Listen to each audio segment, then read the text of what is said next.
Hello guys, myself Samishra Agarwal. Welcome here to CodeFix, a channel made for you, made by you. So let's now start today's Shift problem. The problem today we have to solve is make palindrome. So let's get into this problem. तो आज की जो ये problem है ना, उसके अंदर अपने को एक एरे ऑफ स्ट्रिंग्स दे रखा होगा, मतलब एक ऐसा एरे दे रखा होगा जिसके अंदर बहुत सारी स्ट्रिंग्स स्टोर्ड होंगी। अब अपने को बस इतना सा बताना है कि अगर अपन इन सारी स्ट्रिंग्स को किसी भी ऑर्डर में जोड़ें, तो किसी भी ऑर्डर में जोड़ने के बाद अपने को इन सारी स्ट्रिंग से एक पैलिंड्रोमिक स्ट्रिंग मिलना पॉसिबल है क्या? अगर मिलना पॉसिबल होगा तो अपन यस रिटर्न करेंगे, नहीं तो अपन नो रिटर्न कर देंगे। यही अपना सिंपल सा क्वेश्चन है। तो अगर अपन इस क्वेश्चन को इसी एग्जांपल से देखें, तो इस एग्जांपल में अपने को ये सारी स्ट्रिंग्स दे रखी है और अपने को बताना है कि इन सारी स्ट्रिंग्स को अगर अपन किसी भी ऑर्डर में जोड़ें, तो किसी भी ऑर्डर में जोड़ने के बाद क्या इन सबसे एक पैलिंड्रोमिक स्ट्रिंग बन सकती है? अगर बन सकती होगी तो अपन यस रिटर्न करेंगे, नहीं तो अपन नो रिटर्न कर देंगे। तो सबसे पहले अपन देखते हैं कि क्या इन सारी स्ट्रिंग से पैलिंड्रोमिक स्ट्रिंग बन सकती है। तो अपन सबसे पहले फर्स्ट स्ट्रिंग ले लेते हैं अपनी DJFH। तो अगर अपने को इस स्ट्रिंग से एक पैलिंड्रोमिक स्ट्रिंग बनानी है, तो इसकी एक ऑपोजिट स्ट्रिंग भी प्रेजेंट होनी ज़रूरी है, जो कि क्या होगी? HJFD। तो अपन देख लेते हैं कि क्या अपने इस एरे में एक ये वाली स्ट्रिंग भी प्रेजेंट है क्या?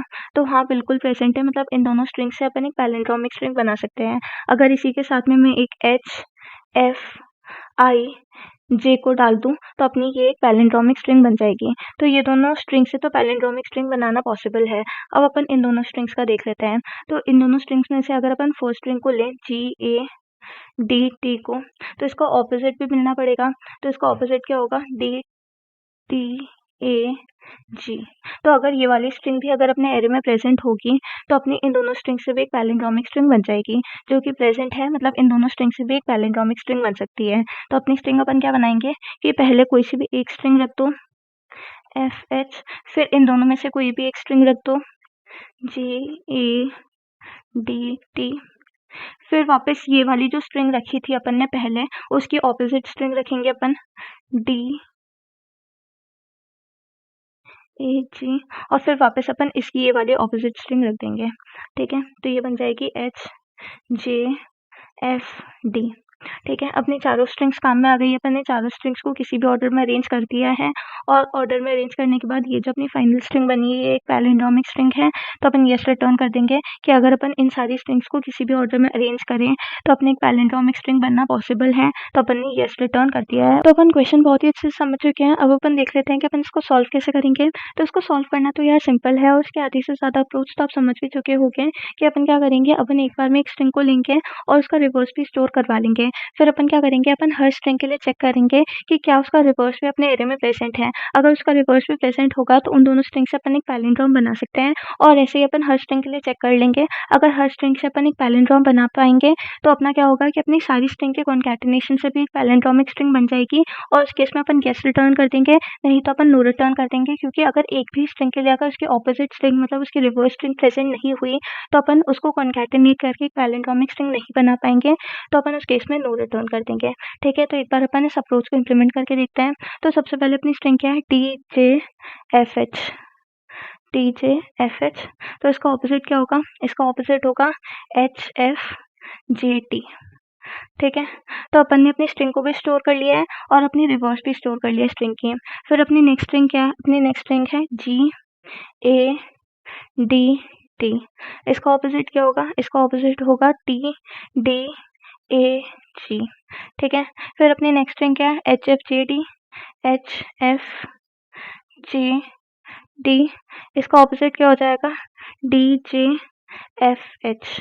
ठीक है, फिर अपनी नेक्स्ट स्ट्रिंग क्या है? अपनी नेक्स्ट स्ट्रिंग है TDAG। तो इसका ऑपोजिट क्या हो जाएगा? GADT। ठीक है, अब देखो अपनी ये वाली जो स्ट्रिंग है DJFH, इसका ऑपोजिट क्या अपन जानते हैं? इसका ऑपोजिट क्या होगा? HFJD। ठीक है, जो कि ये वाली स्ट्रिंग होती है। अपने को पता है कि इसकी ऑपोजिट स्ट्रिंग अपने एरे में प्रेजेंट है, जो कि ये वाली स्ट्रिंग है। ठीक है, अब अपने को मालूम है कि ये वाली जो स्ट्रिंग है, ये वाली पर्टिकुलर स्ट्रिंग, इसका ऑपोजिट पे अपन ने स्टोर करवाया था। तो इसका ऑपोजिट क्या था? इसका ऑपोजिट था अपनी ये वाली स्ट्रिंग। ठीक है, तो अपने को अपन जानते हैं कि अगर अपने को इसका ऑपोजिट फाइंड करना है, इसका ऑपोजिट अगर अपने एरे में प्रेजेंट हुआ, तो उस वाली स्ट्रिंग का ऑपोजिट भी अपन ने स्टोर करवाया है। तो अपन चेक करवा लेंगे कि ये वाली स्ट्रिंग क्या अपने कोरस्पॉन्डिंग इस वाले एरे में भी प्रेजेंट है। अगर इस वाले एरे में प्रेजेंट है, है, यानी कि क्या हो रहा है कि इस वाली स्ट्रिंग को ऑपोजिट, मतलब ये वाली जो स्ट्रिंग है DJFH, इसका ऑपोजिट HFJD अपने इस वाली स्ट्रिंग में प्रेजेंट है जहाँ पे अपन ने अपनी ओरिजिनल स्ट्रिंग स्टोर करवाई है। तो अगर ये वाली स्ट्रिंग और ये वाली स्ट्रिंग मैच कर जाती है, मतलब इस वाली स्ट्रिंग का ऑपोजिट भी अपने एरे में प्रेजेंट है, ठीक है। तो इस वाली स्ट्रिंग के लिए ट्रू रिटर्न हो गया। फिर अपन क्या कर रहे हैं, अपन इस वाली स्ट्रिंग को चेक कर रहे हैं कि क्या इसकी सिमिलर स्ट्रिंग भी अपने इस वाले एरे में प्रेजेंट है। तो हाँ, इस वाले एरे में प्रेजेंट है। इसका मतलब क्या होगा कि इसकी जो ऑपोजिट स्ट्रिंग है TDAG वो अपनी इस वाले एरे में प्रेजेंट होगी, क्योंकि इसी का ऑपोजिट अपन ने यहाँ पे स्टोर करवाया है, ठीक है। तो मतलब इसकी ऑपोजिट स्ट्रिंग भी अपने को मिल रही है, तो अपन क्या करेंगे, अपन इसके लिए भी ट्रू रिटर्न करवा देंगे। इसको भी अपन क्रॉस कर देते हैं। फिर अपन ने इसके लिए चेक करना है, ठीक है। इसके लिए तो अपन जानते हैं कि ये वाली स्ट्रिंग ऑलरेडी इसका ऑपोजिट प्रेजेंट है, फिर भी अपन देख लेते हैं कि इसकी मैचिंग कोई स्ट्रिंग इधर प्रेजेंट है क्या। तो हाँ, इसकी मैचिंग स्ट्रिंग यहाँ पे प्रेजेंट है, तो अपन क्या करेंगे, इन दोनों के लिए भी ट्रू रिटर्न करवा देंगे। सिमिलरली इनके लिए भी, क्योंकि ये वाली स्ट्रिंग भी अपने एरे, इस वाले एरे में प्रेजेंट है, मतलब इसका ऑपोजिट भी यहाँ कहीं पे प्रेजेंट होगा, जिसका अपन ने रिवर्स करके यहाँ पे इसकी सिमिलर स्ट्रिंग बना दी है, ठीक है। यही अपनी सिंपल सी सोल्यूशन थी। अगर ये सारी स्ट्रिंग्स एक साथ प्रेजेंट हुई, मतलब लास्ट में अगर अपन सारी मैचिंग स्ट्रिंग्स को यहाँ से हटाने लगे और लास्ट में यही दोनों क्यूज एम्प्टी हो गई, अगर दोनों ही क्यूज एम्प्टी हो गई तो अपन ट्रू रिटर्न करवा देंगे, नहीं तो अपन फॉल्स रिटर्न करवा देंगे। अच्छा, अब आप एक और सिनेरियो समझ रहे होंगे कि क्या होता है कि अगर अपनी स्ट्रिंग ऐसी प्रेजेंट होती, ची उसके साथ में ये वाली स्ट्रिंग प्रेजेंट होती, इसका ऑपोजिट, ठीक है, और एक अपनी ये वाली स्ट्रिंग प्रेजेंट होती A, ठीक है। तो अब इसका तो ऑपोजिट प्रेजेंट ही नहीं है अपने एरे में, तो इस केस में अपन क्या करेंगे, इस केस में भी अपन सेम करेंगे। इसका ऑपोजिट तो अपने को मालूम है कि ये वाली स्ट्रिंग प्रेजेंट है, तो इनसे जो चारों स्ट्रिंग्स बनेंगी वो क्रॉस हो जाएंगी, ठीक है। पर ये वाली स्ट्रिंग का अपन क्या करेंगे, तो इस वाली स्ट्रिंग का ऑपोजिट क्या होगा, ये A है, तो दूसरे वाली साइड में क्या स्टोर होगा, इसका ऑपोजिट क्या होगा, A और A, ठीक है। तो ये दोनों भी आपस में क्रॉस हो जाएंगे, तो इस केस में भी अपने को ट्रू मिलेगा कि इन सारी स्ट्रिंग से अपन पैलिंड्रोमिक स्ट्रिंग बना सकते हैं, ठीक है। लेकिन अगर ये होता A, तो इससे तो अपन वैसे भी एक पैलिंड्रोमिक स्ट्रिंग नहीं बना पाते, और इसका ऑपोजिट उस केस में अपने को दूसरी वाली स्ट्रिंग में मिलता भी नहीं, ठीक है। यही अपना सिंपल सा सोल्यूशन था। एक बार इसका कोड देख लेते हैं अपन। तो इसके कोड में मैंने क्या किया, मैंने एक सीधा ही प्रायोरिटी क्यू बना दी है। तो प्रायोरिटी क्यू क्या करती है कि प्रायोरिटी क्यू अपनी सारी स्ट्रिंग्स को क्या सॉर्टेड मैनर में रखेगी। सॉर्टेड मैनर में रखने से क्या है कि डी वाली स्ट्रिंग अपनी सबसे छोटी स्ट्रिंग होती है, तो वो सबसे पहले आएगी। फिर डी के बाद क्या आता है, जी आता है, तो जी वाली स्ट्रिंग अपनी सेकंड स्मॉलेस्ट स्ट्रिंग होगी। फिर एच वाली स्ट्रिंग अपनी थर्ड स्मॉलेस्ट स्ट्रिंग होगी, और टी वाली स्ट्रिंग अपनी लार्जेस्ट स्ट्रिंग होगी, ठीक है। तो ये इस सॉर्टेड मैनर में प्रेजेंट होगा, और ये भी उसी सॉर्टेड मैनर में प्रेजेंट होगा कि डी जो है वो अपना सबसे छोटा होता है, तो वो सबसे पहले प्रेजेंट होगा, फिर जी प्रेजेंट होगा, फिर एच प्रेजेंट होगा, और फिर टी प्रेजेंट होगा। तो उसको इसमें अपने को क्या कंपेयर करना है कि ये डी वाली स्ट्रिंग सबसे पहले आ रही है, और इधर भी ये जो सबसे छोटी डी वाली स्ट्रिंग है वो सबसे पहले आ रही है। तो अगर इन दोनों के टॉप सिमिलर है, ठीक है, इन दोनों के टॉप सिमिलर है, तो अपने को क्या करना है, इन दोनों को ही क्रॉस कर देना है, और कहीं भी इसका टॉप जो है वो सिमिलर नहीं आता है, तो अपन क्या करेंगे, अपन रिटर्न फॉल्स कर देंगे, ठीक है। यही अपनी सिंपल सी सोल्यूशन होनी चाहिए।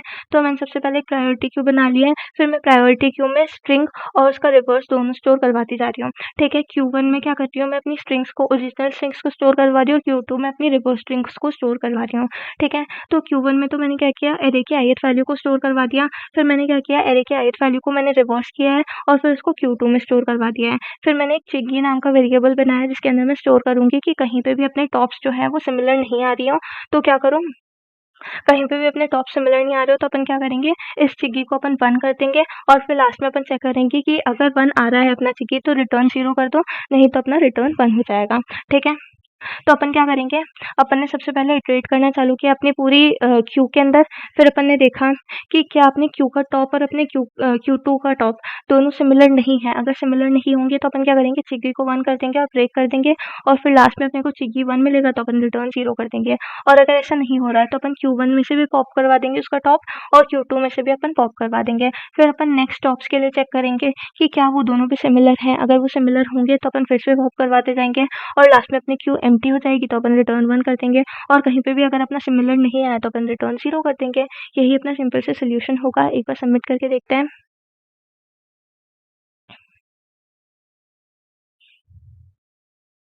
तो हाँ, ये बिल्कुल सबमिट हो रहा है, मतलब एकदम एक्यूरेट सॉल्यूशन है, आप इसको बिल्कुल कंसिडर कर सकते हैं। होप आपको समझ में आया होगा। अगर आपको समझ आया, वीडियो पसंद आई तो वीडियो को लाइक करें, चैनल को सब्सक्राइब करें और अगर आपको कोई भी डाउट है तो प्लीज़ कमेंट बॉक्स में ज़रूर मेंशन करिएगा। हम आपका डाउट सॉल्व करने के लिए हमेशा प्रेज़ेंट हैं। Thank you so much. Thanks for watching. Have a nice day.